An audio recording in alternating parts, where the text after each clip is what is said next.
Alright, she's running. That's the new alternator.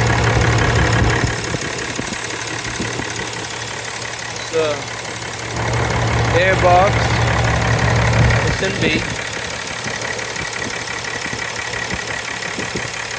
Hooked up.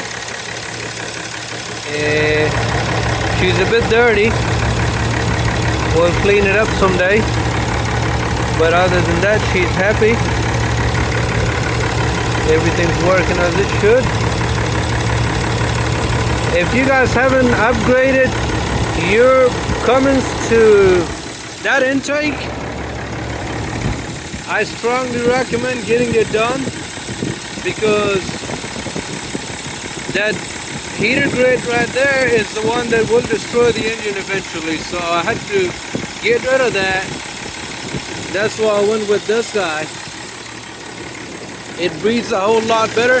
Now that is my heater right there. That guy. This guy.